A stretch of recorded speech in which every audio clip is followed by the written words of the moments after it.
All right, hello everyone. I see some people starting to trickle in and just giving a quick hello to let you know we're going to give it another minute for everyone to get logged into Zoom and situated, and then we will get started in just a moment.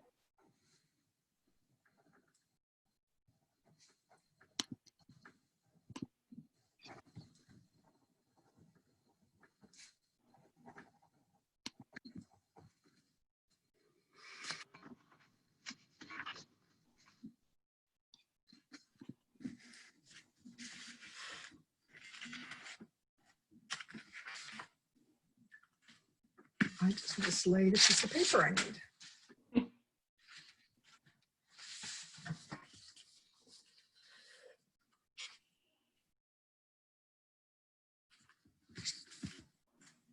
Alrighty, so I think we'll probably have a few more people trickling in, but I'm gonna get started just with a quick intro while those folks arrive. So good evening and welcome. My name is Catherine Shortliff and I am the engagement manager at Fruitlands Museum in Harvard, Massachusetts, which is a property of the Trustees, Massachusetts' oldest and largest land conservation and preservation organization. Thank you all so much for joining us today, and we're thrilled to have you here for this wonderful virtual evening. I want to begin by acknowledging that Fruitlands Museum is located on the ancient homeland and traditional territory of the Nipmuc and Pawtucket tribal nations, closely related to nearby Massachusetts and Wampanoag tribal nations. We acknowledge the history of settler colonialism and the repeated violations of sovereignty and territory perpetuated by European settlers. Today, we are here to talk more about one of our current exhibitions at Fruitlands. This year has looked very different for all of us than we expected, certainly. COVID-19 has changed many things, and this exhibition, Polyfair Starr, Nearer the Essence, was originally due to open in the spring, but was delayed, and we are thrilled to have been able to open this exhibition to the public in early September. And it is currently on view in the Fruitlands Museum Art Gallery, where we are doing advanced ticketing to monitor COVID safety on the property. This exhibition also has an outdoor element that we were able to open earlier than that indoor exhibition to really extend the season during these pandemic times. Polyfair Starr, Nearer the Essence, is presented with generous support from the Polyfair Starr Charitable Trust. And you can learn more about the trust at their new website, polyfairstarr.org.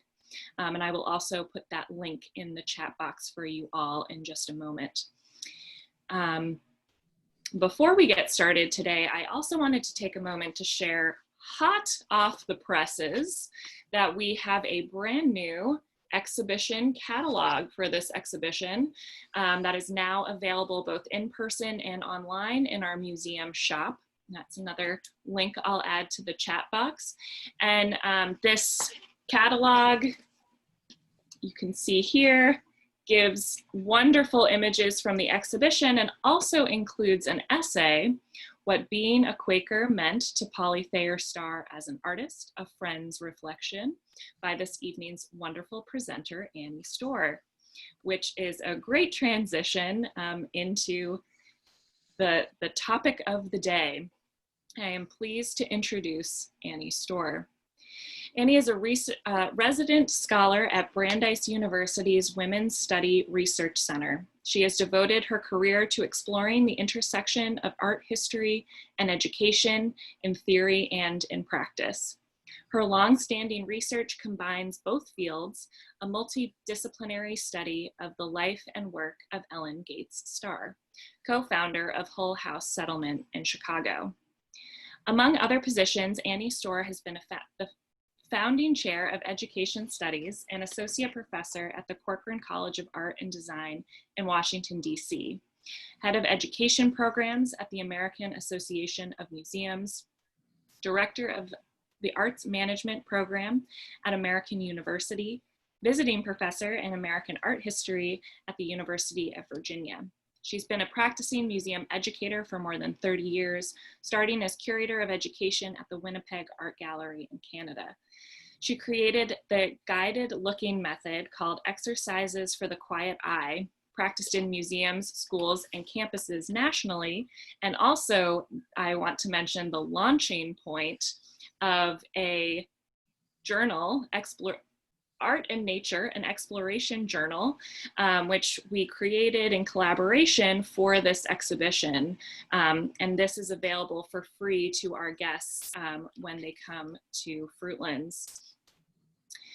She was the first museum educator ever to win the Smithsonian Institution's postdoctoral research fellowship in American art history.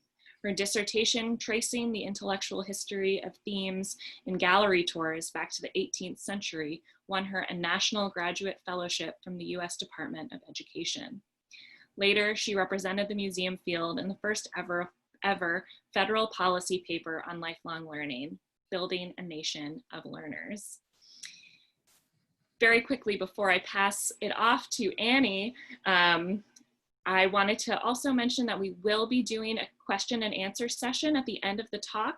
And I welcome you to put any questions you have during the presentation into the Q&A box.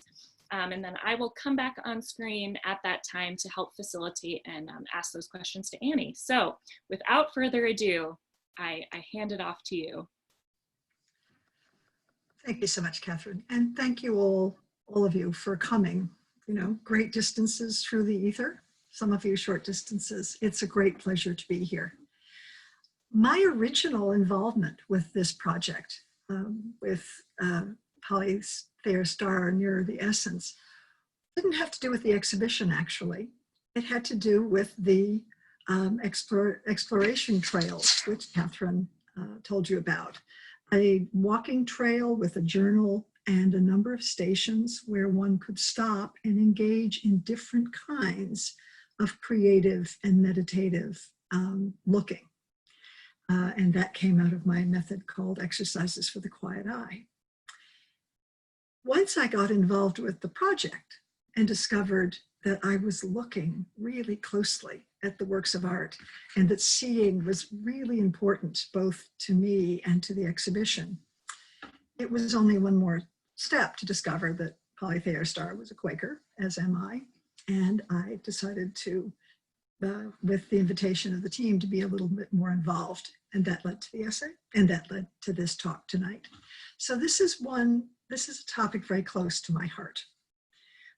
I wanted to start with a couple of just basic thank yous, make sure my equipment is working.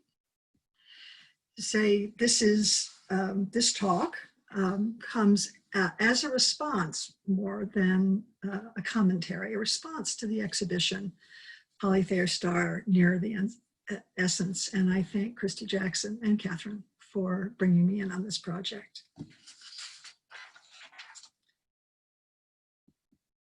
I also want to thank the people who helped me very much, which includes those who made possible the exhibition, the Polyfair Starr Charitable Trust, and the Archives of American Art at the Smithsonian, where I once had that fellowship that was mentioned, where the original primary documentation for both the exhibition and this talk came from. It has been quite a feat because none of us have been to Washington, D.C. to the archives since last April. And so it's been an improvisation, and I think in some ways the necessary creativity of the moment have opened up the inquiry that this talk is based on. I also want to thank Friends Meeting at Cambridge here in Massachusetts for personal assistance from many people who knew Polyfair Starr and who know about the arts in this immediate area. I am in Gloucester, Massachusetts, and Polyfair Starr lived in Boston and around Boston most of her life. I also want to thank the organization through networking and a newsletter, the organization called the Fellowship for Friends in the Arts, which not only have given me invaluable information in preparing this talk, but actually funded the original work that I did at a center you will hear more about called Pendle Hill in Media, Pennsylvania. And my 6 months there allowed me to develop the looking method called Exercises for the Quiet Eye, which is how I originally got involved in this project in the first place. So there are many people and several institutions behind this. Let me give you a quotation to start with. This is just an excerpt, and while you are reading, I will read a longer version of it. This is Thayer Starr looking back on her career as an artist. I want to see with my whole being and to communicate what I experience. William Blake called it seeing through the eye rather than with the eye. Instead of superimposing my own expectations on a subject, I seek what the form will reveal of the essence, what the visible will tell me of the invisible. It is an effort that requires intense, prayerful attention. But if the seeing is honest and the hand is well trained, a revelation will emerge. This reward is bliss. Now, I'm well aware that we probably have members of several different cohorts in the audience tonight. Some of you know Polyfair Starr's work very well, and probably some of you knew Polyfair Starr, who passed away in 2006 after a lifetime in this area. Some of you, being interested in art in New England, know a lot about the art, but may not know a great deal about the artist. Some of you are, I suspect, interested in Quaker approaches to art and aesthetics and life and experience, and some of you may be Quakers, as I am. Therefore, in order to put the pieces together of this relationship of the artist to her meeting and to the ideas of the Religious Society of Friends, I'm going to have to cover material that is going to be already very familiar to some of you and not to others. And that dynamic will probably shift around the circle of the audience. I thought we would start because even if it were not for COVID, most of you probably have not been able to visit the exhibition. It is open. You can make advance arrangements to come. Please do. But I thought I would do something as a surrogate, which is to give you a general view of the exhibition and then walk through kind of slowly, just work by work by work, at least a dozen or so of the works in the exhibition so that you can have some feel of the material that Polyfair Starr created and that we're talking about. Otherwise, I think it would be kind of beside the point to talk just about ideas without the artwork in front. So I'm going to set my timer and just run through, walk, pause, amble through a sample of the works in the exhibition, beginning with this portrait that you see in the background. I thought that would be a good starting point. And then a variety of sketches, preparatory drawings, and finished works of art. So here we go.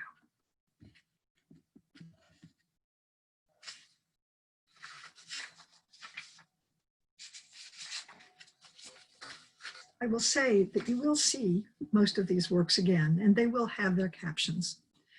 But as a museum educator, I can't resist the urge when I have a captive audience to give you a chance just to look first, because that would have been what was essential to the artist.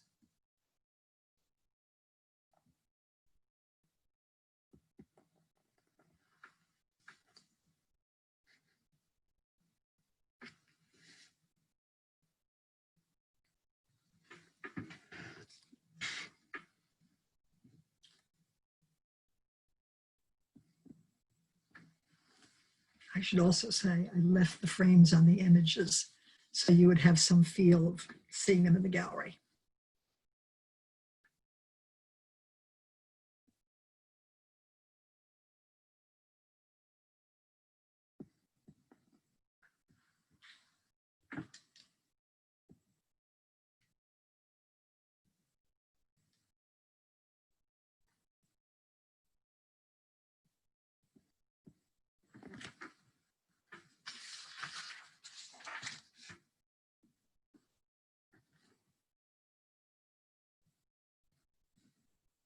There are no secret questions. This is just your chance to explore.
Just so you won't be startled, we're going to amble past one more work of art and then change the pace. So this is the last example from the exhibition.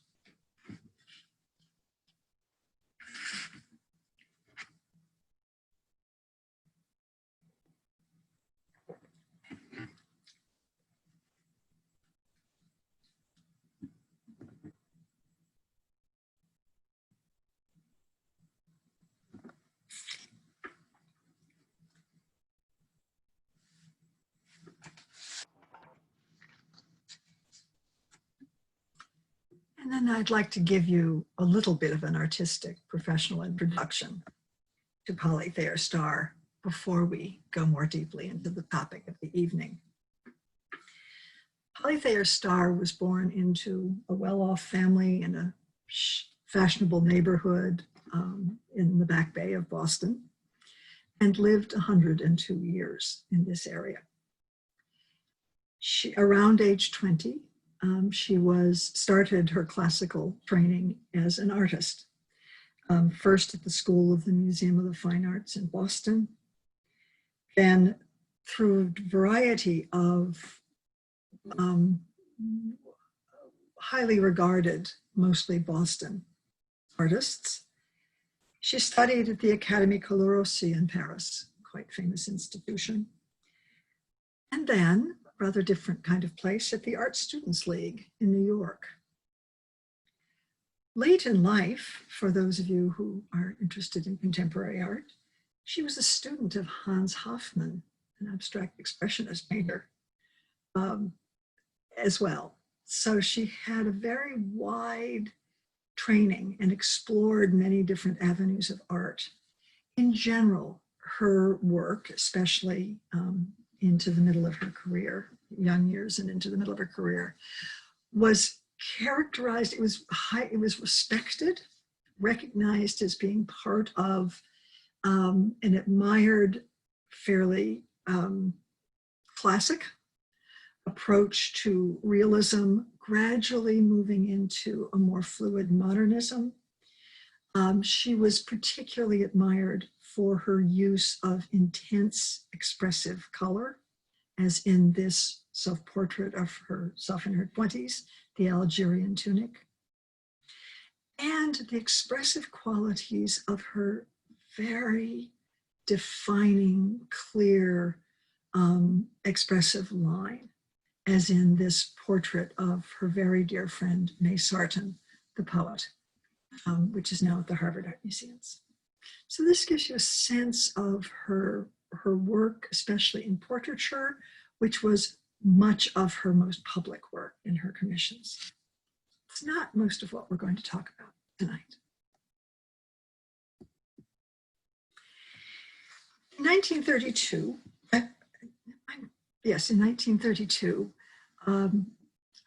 Polly, if I may just call her that, the artist, spent part of a year at the Fontainebleau Art School in the suburbs of Paris.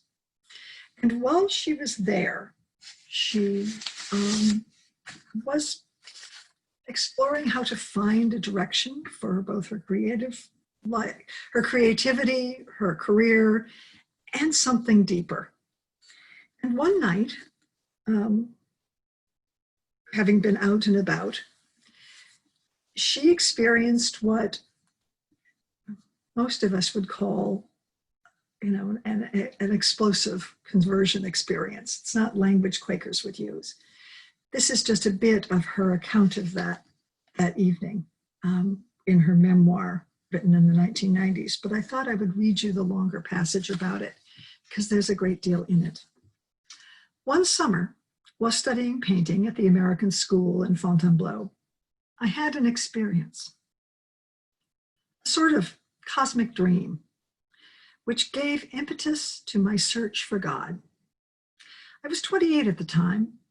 I had returned to my pension room from a long ride in the forest of Fontainebleau and had lain down, still in my riding habit, in a state of physical equilibrium, when suddenly I was invaded by a sense of rapturous certitude of another mode of existence that was boundless, eternal, and all-encompassing. It was, in words, indescribable.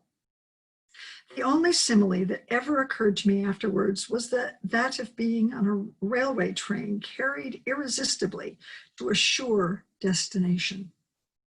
I knew then that the heat and the conflicts and the tensions of the life to which I would return were meaningless compared to an all-consuming reality, which was incommunicable. This comes from her essay, What Being a Quaker Means to Me, which she wrote for her religious community in 1993. We will speak more about that later.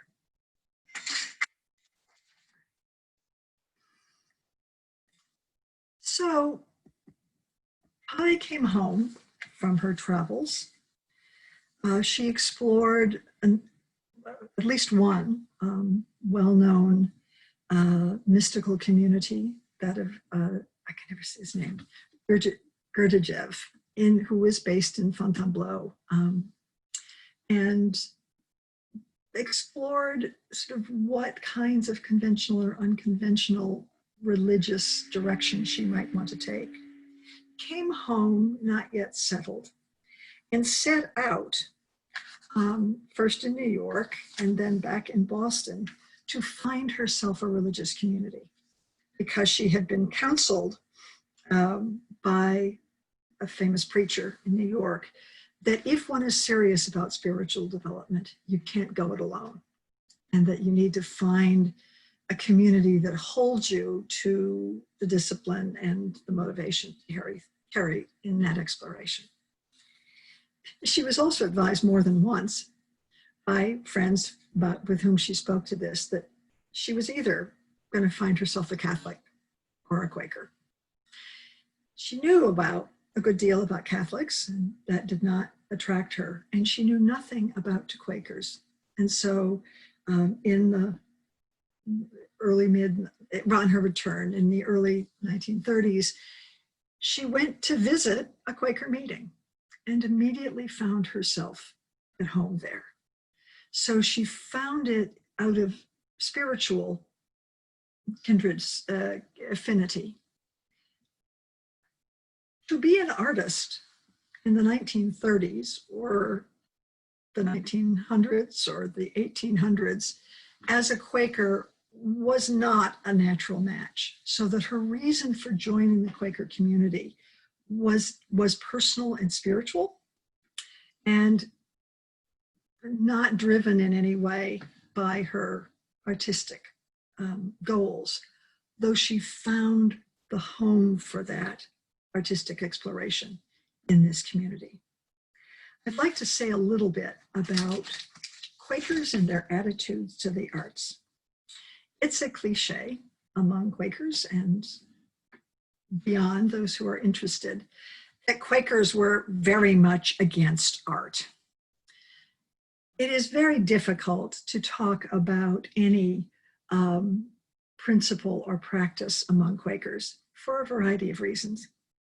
One is that there are, even in the United States, 4 very distinctly different categories of Quakers. And there are some spiritual core beliefs and experiences that one could say they share. But in social and cultural attitudes, there are many varieties of opinion.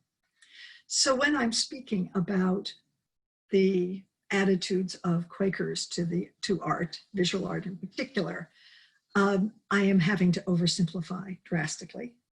And I am also principally speaking about Quakers in unprogrammed, that would be silent meetings without clergy, who practice their faith, especially when they gather on Sundays, by sitting in the quiet and waiting upon the experience, the revelation, a message from God or from the divine. So it's a very unstructured form of religion, and it relies very much on the teachings of individual members of any different congregation. And each congregation is called a meeting. And each group of people will develop a very distinctive personality, like a family, and also a very variable sets of opinions and beliefs about social practice, including, in this case, the visual arts. One thing that should not be said is that the Quakers did not consider art sinful. There are religions that consider the making of images a sin. That's not what was at issue for Quakers. Growing out of a working class alternative lifestyle in the 17th century in England, Quakers had in their origins a real suspicion about anything that smacked of luxury. And so to the extent that the arts, and visual art in particular, and owning art would have been considered a luxury, I would in general recommend against it. More importantly, Quakers describe their spiritual experience as a search for the truth as it is revealed to them from the light of God. And that constant seeking is the core of the religious practice. Therefore, the capacity of art to either distract one from the seeking for truth, simply like a shiny object, to use a contemporary expression, or because art had the capacity to make visible things that were false, just as novels had in the past by many people been considered disreputable, or at least to be dealt with cautiously, because they were fictions, they were untrue. The capacity of art to represent, to make real, to make visible things that actually were not real was a concern to Quakers, and among some Quakers still is. Probably the most important caution that Quakers had about visual art and the arts in general goes back to a core principle in their practice, which is the concept of stewardship. Stewardship is the idea that one never wholly possesses and owns whatever resources you have, whether it be wealth or material goods or the time to engage in an activity of your choice. That stewardship required that you use whatever resources you had according to your revelation from the light of God. And that led to a concern that you should not use money to buy frivolities. It's not a luxury exactly, but a frivolity, if there was a better use for that money, or that you should not use your hours of study if they might be better applied to something useful to the people around you, or more religious, more spiritual. So stewardship often tripped Quakers up because it had been hard to justify that the making of images, the making of pleasant things to look at, the making of decorations was in keeping with the ideas of stewardship. As I say, all of these cautions, though they had led to distrust in the past, were varied in their application and their intensity among Quakers, and even from one neighborhood meeting community to another. But in general, there was a cautious distrust of visual art. It was beginning to crack open already in the early 20th century.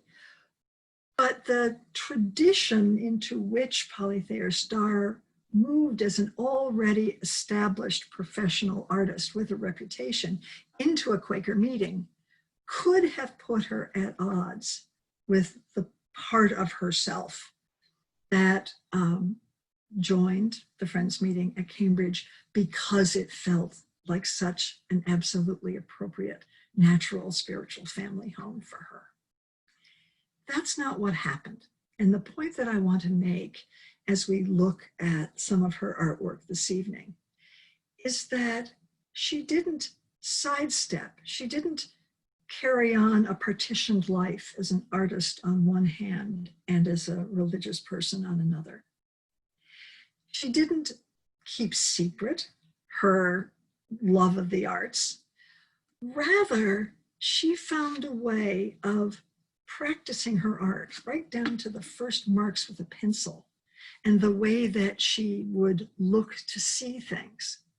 She found a way to integrate the core in her own personal experience, to integrate the core beliefs of a constant and patient waiting upon the revelation of the light, the divine light, into her artwork, so that the way she made art and the kind of art she made and the process of mind and spirit that she applied to it made them one. And I want to make the argument later that this was a really important development.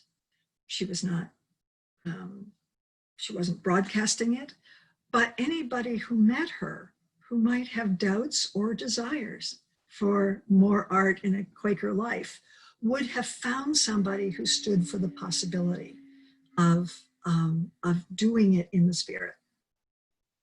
So I show you this self-portrait. It is undated, like quite a number of the works that are in private collections and in the charitable trust collection. But it stands for this core issue, this core manifestation of her practice, which was her development of a way of looking that, like the quotation I read at the beginning, makes the invisible visible and makes sight a way of seeing not with the eye passively what is before you, but seeing through the eye and into the core nature of what she was applying her attention to. And not accidentally. Her core nature was her core concern, her subject matter, but it's beyond that. It's more like the occasion of her art was usually the depiction of natural forms, flora and fauna and landscapes and tiny specimen drawings. And we will now go back and look at some of the works we saw in the exhibition and add some new ones to see how her disciplined, sort of faithful attention to seeing and then conveying what she saw was what brings her professional life and her spiritual life together.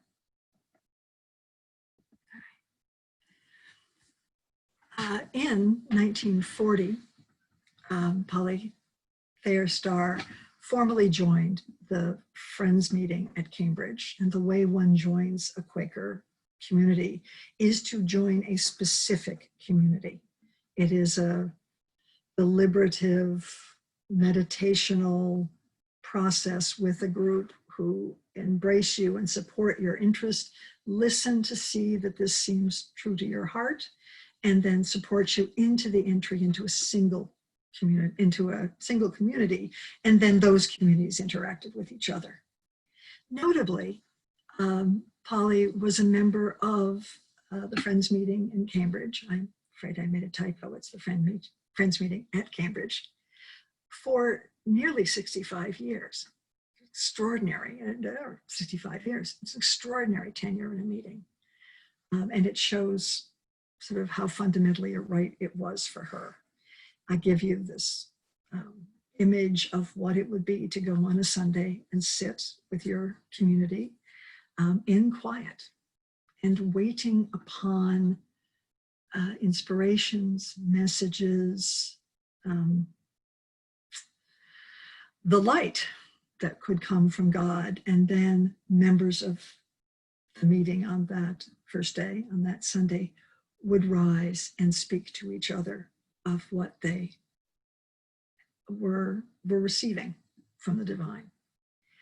There are meetings in which it practically becomes a conversation, and there are other meetings that can remain silent for the whole hour or longer. And I want to use that as a metaphor for how Polyfair Starr went about looking and seeing, so that when she turned her attention to an animal or a seed pod, it was with that same expectation of patient waiting. I've decided to blend a few works that you've just seen walking through the gallery with some others, and to go through them, make a few comments about some of them, to see if you gradually see the intensity and the kind of dynamic creativity with which you can see the evidence of her seeing. Now, this pastel drawing of iris flowers, irises, in some ways, and may look like a fairly conventional study, gorgeous, beautifully technical study of iris flowers, irises. But you may begin to see in the translucencies, I don't mean literally visually, but in the kind of spiritual space in her drawings, that she's really looking in deeply, and she's trying to convey not just the physical form of a beautiful flower, but something about the life force and the energy that's in it. So a fairly, like, rather traditional picture. We'll see some others that are not. Her studies, tiny, minute, carefully observed, almost scientifically observed studies of shells and bivalves and parts of plants. Now, this is not botanical drawing, but it took exhaustive, patient looking, long periods of time to render studies like this. Here's a study of flowers in which I want to contend that you see not only the physical form beautifully rendered, but the energy, the vitality, literally, of some of these plants. Some of you will see it differently in others, but that they are definitely alive, as if moving, as if covered with dew, as if slightly being altered by a petal opening or folding down, that these are living organisms. And she's trying to show that spiritual and physical and life-giving energy in her drawings. Find it. I pushed aside a quotation, but I didn't show it for you. Excuse me just a moment. I'll give you a second to look at this.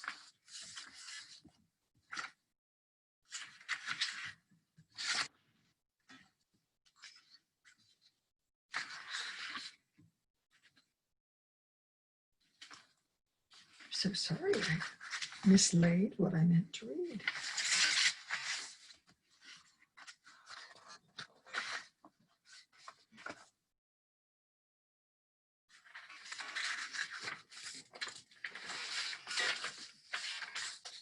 I showed you earlier the portrait of May Sarton, remarkable poet of the prior generation to us.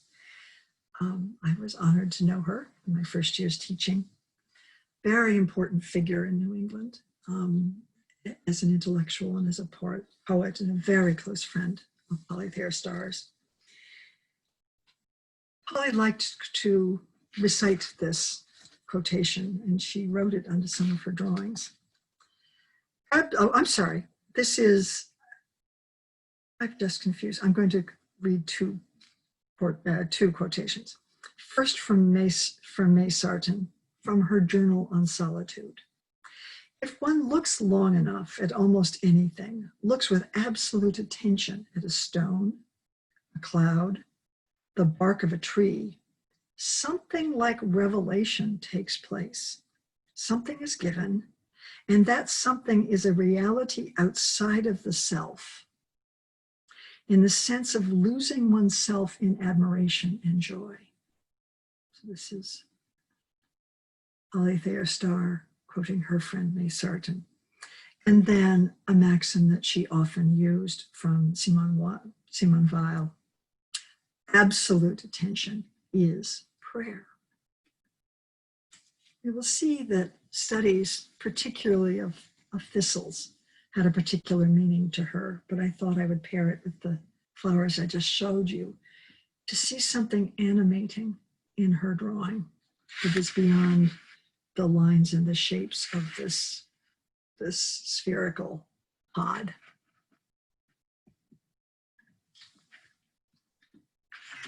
Or this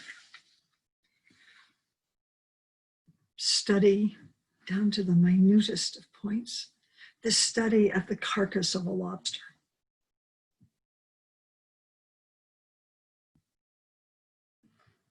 Or the study of a shell.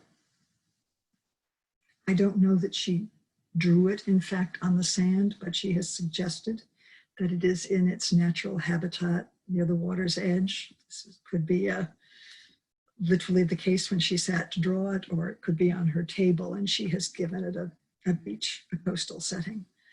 but look at the solidity and yet the almost, I don't have a word for it, of this shell. Are these sprigs of forsythia flowers disembodied from the plant, but just seem to be coming out from the air, out from the paper? I'm not arguing that these are great drawings, though I think some of them are, but rather that they show a particular kind of living meditational site in order to have drawn them. Or this, increasingly, I knew a family member of Polly's who loves the expression sort of mystically abstracted, and I think it's a great term for this. Here, a cyclamen flower and a sprig of forsythia, in which the forsythia almost dissolves like sparklers, right, into the air, and the cyclamen is taking on not so much a flower form, but a wave or a cloud, a blowing spiritual form.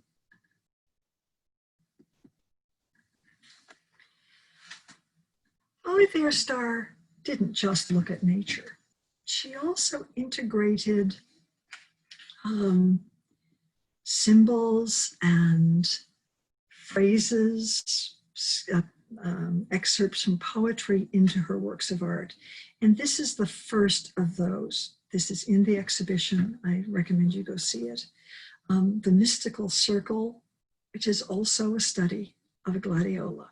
So it's the juxtaposition of literally something seen and something not literally, but metaphorically seen into a complex, quite mysterious image. Or this study of, can't even quite make out what it is, but it has something transcendent coming out of it. Now, these ideas that forms and shapes filtered through the eye, filtered through the mind, could be deeply meaningful, profoundly sort of primally meaningful, comes out of the thinking of Carl Jung, and he was very much read by many of the artists of Polyfair's generation, and quite read by Quakers for the study of clouds.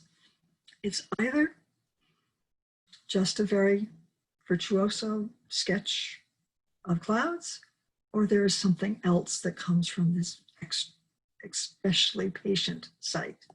And I thought it was evocative because with clouds, your patience of sight is limited by the clouds, but the preparation of the mind might take time, or the continuing image in the mind. It's not literally just sitting for a long time in front of something. So here are a few works from the Charitable Trust collection, which fascinate me. And I brought in a couple simply because they show the combination of picture and text, of carefully chosen words. This one says, and it offers neither hardness nor resistance nor suffering. I have asked my Quaker scholarly friends to help me trace this. I have searched it in poetry websites. I have looked for it in paraphrases of scripture. I don't know its source, and if anybody does, I would love to know. But this idea of combining the sort of teachings, verbal teachings or spiritual teachings with an image that is mysterious is something she does in a variety of ways, and we'll see them. It offers neither hardness nor resistance nor suffering. But this one, of fuchsia flowers, which reads, wherein God's ponderous mercy hangs on all my sins, and because he does not take the terrible, I'm so sorry I wrote this down, because he does not take the terror from the tree. Again, I would love to know the source. I have been looking for this. I have a hunch that it may be not a primary quotation from a famous poem called Naylor's Sonnet, which is not actually a sonnet, but a profound piece of prose poetry. It's a deathbed speech by an early 17th century Quaker. And Naylor's sonnets were then spun out into poetic suites by Kenneth Boulding and by others. And this echoes Naylor. So I'm wondering if this is not a quotation or perhaps Polly's own phrasing based on this famous Quaker text. Now, we saw one thistle, and I thought I would show you a couple more. Polly wrote that the thistle was becoming a recurrent theme for her, a disciplined challenge of observation and drawing, because it was her quan, because it was in its regularity and solidity, but also its effervescence, its softness, its lack of solidity was a paradox like the paradoxes of Buddhist meditation. And so she took the term quan to look at each thistle that she drew in charcoal afresh and to try to get at what was visible and invisible, what was solid and unsolid.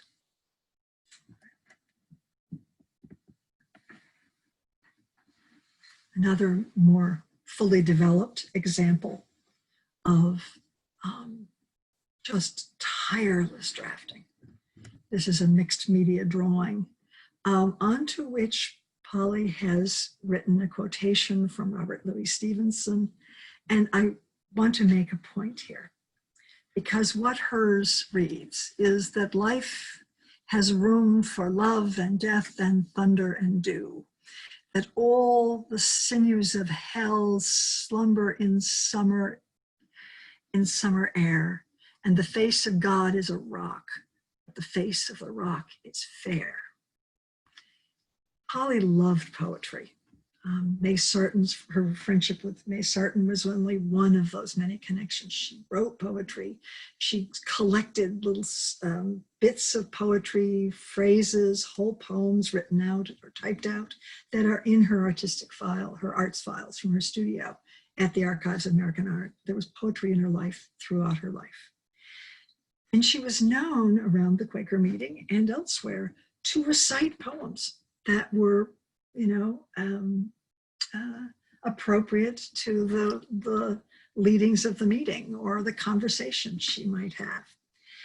But I want you to notice that she must have been doing this from her own memory, because her quotation is not strictly accurate.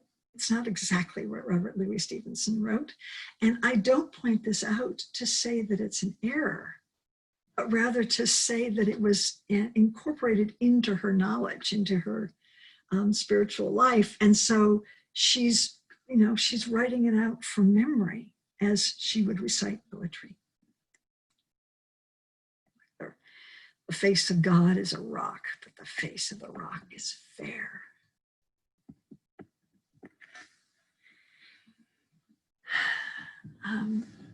Some of you with knowledge of Islamic art may know that one of the motifs, especially of sultans and other religious leaders, would have where the Western leaders of the West might have a seal with which they identified themselves by stamping in wax, that in Muslim culture in the Near East in particular, they had the idea of the tugra, Thayer, said both ways, which would be like an initial insignia, not necessarily stamped, but written out each time, but an artistically developed signature. And I love, though I cannot explain it entirely, that this flower and natural setting is being bisected or is emitting a togura. Well, it is not the signature of a sultan or of a king or a leader. And the only sense that I can make of it is that this is the mark, the word, the togura of God. Sursum corda, the biblical admonition to lift up your hearts. So a cyclamen flower, such as you will see in the exhibition with forsythia or by itself, is becoming a moving, independent figure of spirit. As this, in this case, it flies up toward the sun, or it almost like a transfiguration. It's coming up through the sky toward the sun, delicate and enormously powerful. The dance, without a biblical or specific scriptural quotation, but I think you can see that this is not just a cyclamen flower anymore. It's a cosmic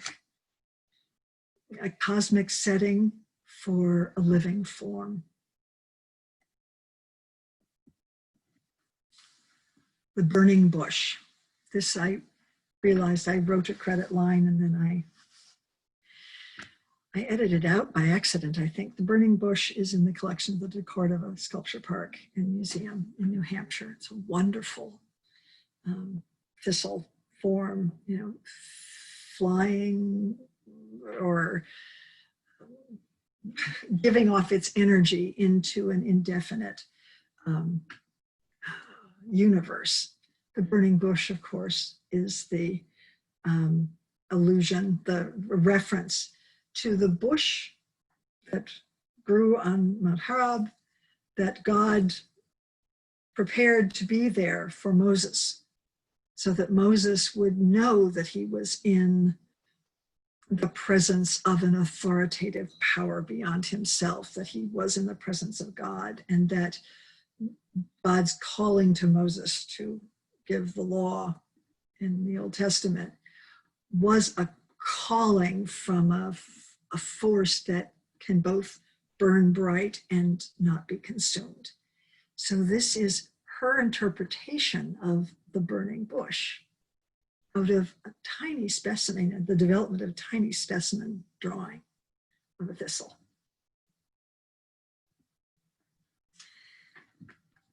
I want to come back around as we're finishing to say that to my mind, what I have come to understand is that Thayer Starr pursued her art increasingly in a way that her religious revelation had brought to her. She also had an impact on her immediate community and on others, because for any Quakers who might have been distrustful of the dangers or the risks of getting deeply involved in the arts, her approach to them made manifest in works of art that she could share, that she exhibited at least a couple of times in the gallery room that Cambridge Friends meeting made in their own meeting house. Imagine an art gallery in a meeting house. Now, nowadays, Earlham College has one, Quaker College, and Guilford College has one, and a number of Quaker settings do. But this was a really new idea back in the 20th century. So she showed how art could be lived as a spiritual discipline and how it could be a gift to the whole community. And in that aspect, I think two parts of Quaker practice or Quaker belief were really fundamental. There were a number of cautions, but there were two very powerful parts of Quaker faith that would have embraced the artist. One is the idea of continuing revelation, that we as human beings are in our patient waiting and our careful observation and our openness, always able to be, to receive new teachings, like mini prophets, new discoveries which we can then share. And so Quakers gradually become more and more open to the possibility that people with all kinds of experiences, not just scriptural readings or knowing the rules of faith and practice, could engage in that ministry through their patient waiting and then their sharing. And that leads to the second important part of this Quaker faith, which does carry across all of the branches of Quakerism, which is the belief that each person in the community can be or should be accepted as potentially a minister to all the others. The kinds of Quakers that Thayer Starr was and that I am don't have a paid ministry. But even in those kinds of Quakers that have pastors, the belief is that anyone in the community can minister through their divine discovery and their wisdom and their ability to share it. And these two characteristics meant that once art was purged of the distrust, it became a very natural part of Quaker culture. So I'm going to show just a quick summary. In the 1930s, 40s, 50s, and 60s, under the influence of Jung's psychological philosophy and Joseph Campbell's interest in myth and legend, a number of significant Quakers were engaged in a re-evaluation of the arts. One of them will be known to Bostonians and maybe to some of the rest of you. Was a woman named Sylvia Shaw Judson, who was a sculptor. She is most widely known as the sculptor of the Bird Girl, which appears very important in the novel Midnight in the Garden of Good and Evil, which you see.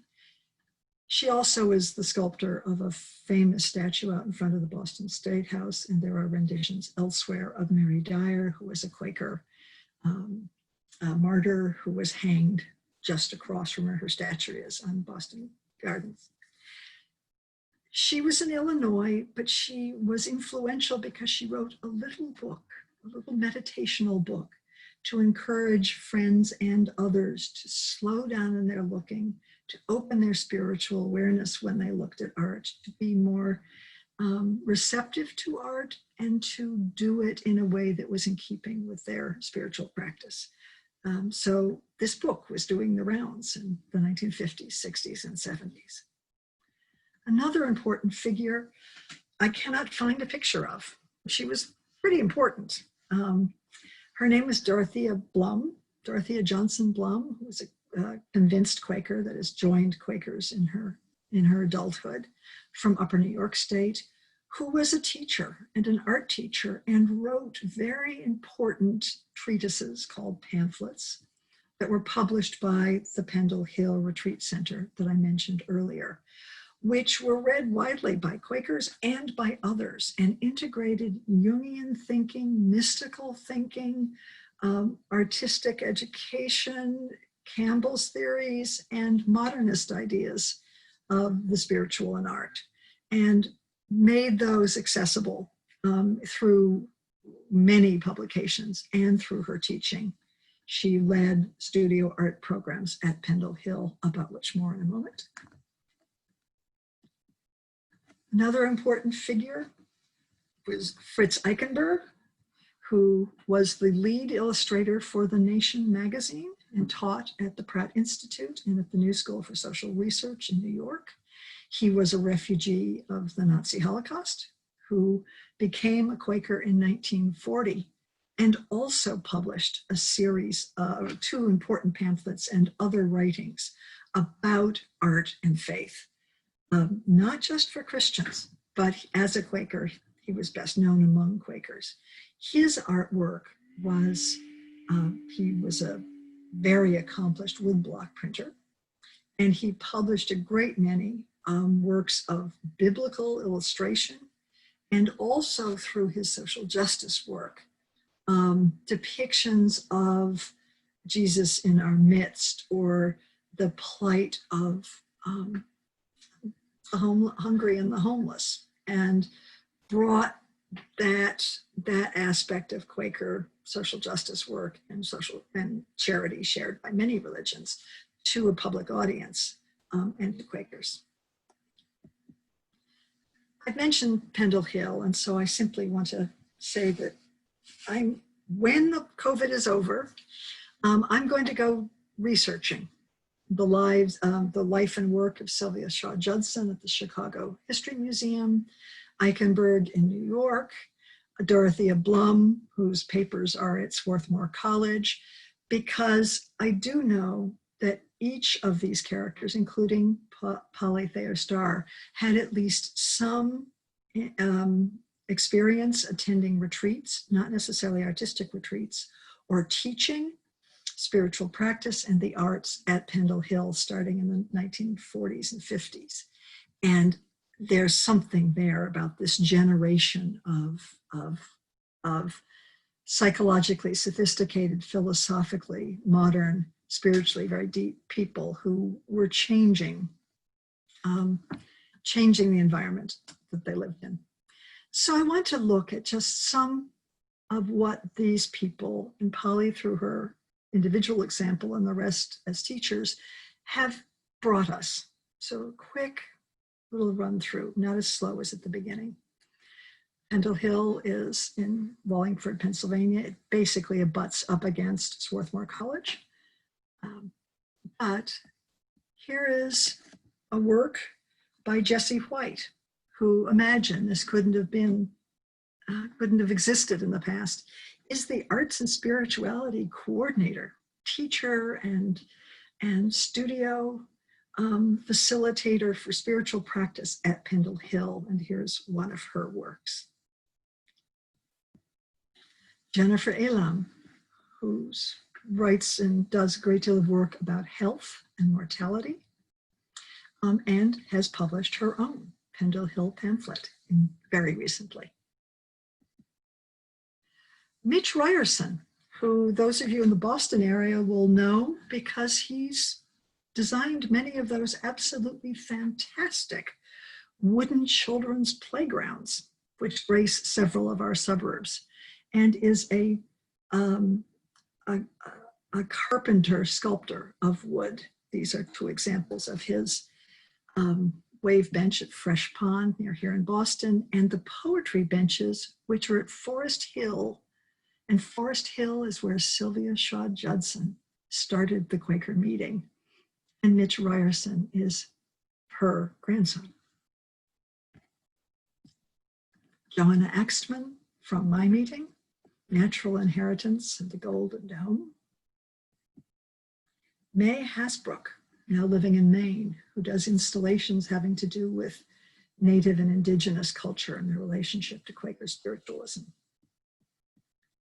James Terrell, who's not only a Quaker of great note, but who designed this example of his sky space as part of the new meeting house at Chestnut Hill in Pennsylvania. These are two pictures of the same installation.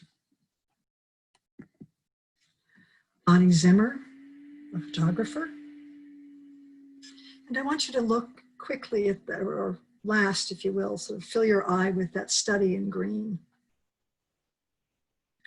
Because it's my contention that it was Thayer Starr's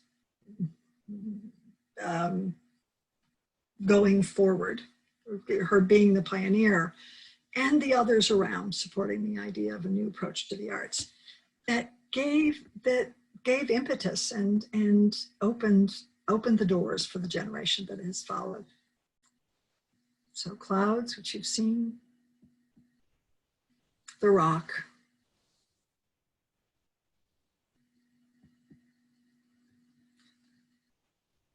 Sursum corda, lift up your hearts. And with that, I want to say thank you, Polyfair Starr, and thank you to you for listening. Thank you very much. Wonderful. Thank you, Annie. That was fantastic. And we've had many comments coming in through the chat box as well. Happy to open the floor to a few comments and questions from the crowd. We're also getting some thank yous coming in the chat box. So that's nice. The sentiment. This is the first time I'm a teacher, and I teach with 35 faces in front of me on Zoom, which took a while getting used to. I'm not used to not being able to see you all. So. Yes, the webinar format is definitely a little bit different from the presenter's perspective. But glad to know you're all out there and actively engaged with us today. So there are a couple of questions in here and then a couple of comments. So one perhaps simpler or perhaps not question is from Miriam, who asked, and actually this was a question I had as well while looking. There was one particular image where you were reading some of the quotes on the bottom of the pages there, and she asked, is that Sanskrit at the top of the page?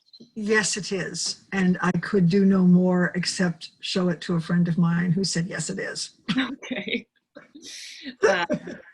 So 2 or 3 of these images I didn't get access to until a few days ago, as more things have become accessible. But yes, it is. Great. I'd like to make another comment. Part of the openness of Quaker practice, there are Quakers who are universalists and kind of pantheists, and there are Quakers who are quite Christian and everything in between, and others, but it does allow for, and many people practice, incorporate aspects of Buddhism, Islam, Judaism, different religious traditions into their spiritual lives. We have one question from Michael, who writes, Edward Hicks' Peaceable Kingdom, circa 1833, is perhaps the most famous painting by a Quaker.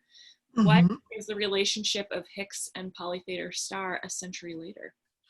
Well, one of the things I thought I would talk about and decided not to is that often we treat the term religious art means pictures of things having to do with the tradition or history of the relevant people, so that religious art might be a picture of a Catholic saint. Hicks was an anomaly among Quakers, to put it mildly, and actually was very much embroiled in a very divisive schism among Quakers in the early 19th century, which we have still not entirely gotten ourselves out of. There were many individual exceptions to all those practices among Quakers. That is kind of in the nature of Quakerism. He was producing works of art that would be, in effect, religious in the sense of in their subject matter. And that's something I decided to set aside, because that's really not what Thayer Starr is doing most of the time. She incorporates religious references, but she is not painting pictures of people in worship in Quaker meetings, for instance, or portrait of George Fox, our founder, which is a different meaning of the term. Thank you. Okay, this is more of a comment from Martha. It could be the text in Polyfair Starr's drawings is insight that came to her in prayer or meditation, leadings from God. Yes. Yeah, these could be her words, these could be memories or paraphrases of things she knew. Certainly learned and recited poetry her entire life. So she brought into herself literary texts that became part of her. And I think sometimes she knew she was quoting, and sometimes she was developing a concept and may have put the words on the drawings. Mm. We have a question from Lisa. I'm sure picking this up from in particular the self-portrait that's still on the screen. Looks like she was left-handed. Was that okay by the Quaker? It wouldn't be a problem in any way. I'm afraid I did not notice, and we could ask her daughter at some point if this was a significant part of her experience. I don't know. No, there's no suspicion to being sinister in the Quaker tradition. Dexter right hand, sinister left hand. That's just not there at all. Right. Okay. Question here from Skip. In what ways did Polly continue her portraitures, if she did? And did she ever make anything in any way political, dealing with any justice issues? Well, she did continue portraiture, both some formal portraiture, some commissions. She got particularly interested starting during World War II in the faces, the persons of the soldiers who she came to know. And so there's a whole suite of bust head portraits of young men going off to war. They're quite beautiful. They're not social commentary. They're commemoratives for these young men. And I think she was moved by the experience of young men going off to war. She was very active in social justice work, in climate, in a variety of causes. Remember, she lived into the 21st century. So she had a life in her Quaker practice and her personal political convictions that was separate from her artwork or simultaneous with her artwork. But I know of, I can't think of anything that was anything comparable to what Fritz Eichenberg did. Mm-hmm. We do have a comment in the chat box that just came in from Dinah that she was right-handed. So, this is Polyfair Starr's daughter telling us that she was right-handed. So thank you, Dinah, for clearing that. Thank you. We do also have a question in the chat about wondering a little bit more about the outdoor exploration portion of the exhibition. Oh my God. And so I don't know how well you'll be able to see this, but I wanted to hold up this part of the exhibition catalog, which gives you a little bit of a view of what that looks like. But we do have these stations throughout our yellow trail, which is a 3/4 mile loop on the grounds. And they include works of art by Thayer Starr, as well as quotations from her that are included in the exhibition, along with exercises by the Quiet Eye prompts that were crafted specifically for these locations along the trail to really encourage close looking in nature. I don't know if Annie, if you want to say any more about that. I mentioned at the beginning, that's how I originally got involved with this project. It's the first time, I mean, I had developed a gallery practice for guided looking, usually in the gallery, now it's on Zoom, but I'd never been asked to do it in terms of permanent installations that had written prompts, which created some really interesting nuances. And I couldn't have done it if Catherine hadn't saved us from some errors I would have made directing the audiences. Nor had I ever done it with nature. And so it was under the aegis of this project, not knowing if the actual gallery exhibition would be able to go up any known time at all, but to want to encourage visitors and take home skills with them to go elsewhere, to do the kind of looking, something approximating what Thayer Starr would have done. And that's how I originally got involved in this project. And then, there was a Quaker thread. Wonderful. All right.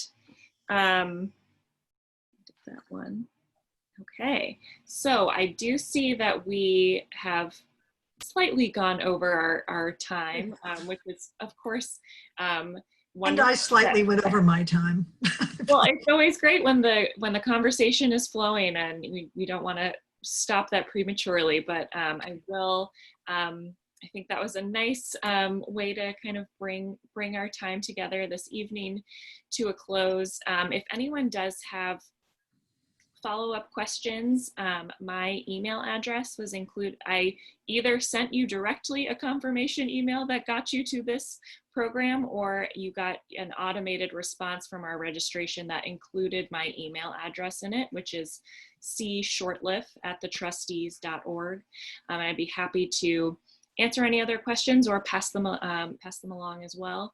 Well, and Catherine, I should say, if anybody wants to get in touch with me, rather than give my email address out over what's going to be a recorded lecture for a long time, and it would then be inaccurate, I'll just lead you to Catherine and say she can certainly give you my email address or phone if you want it. Thank you for making that available, Annie. And yes, I'm happy to facilitate that. So thank you all for joining us. Thank you, Annie, for this wonderful presentation. And wishing everyone a great rest of your evening and happy and healthy holiday season upcoming in these crazy times. So thank you all, and be a strong heart.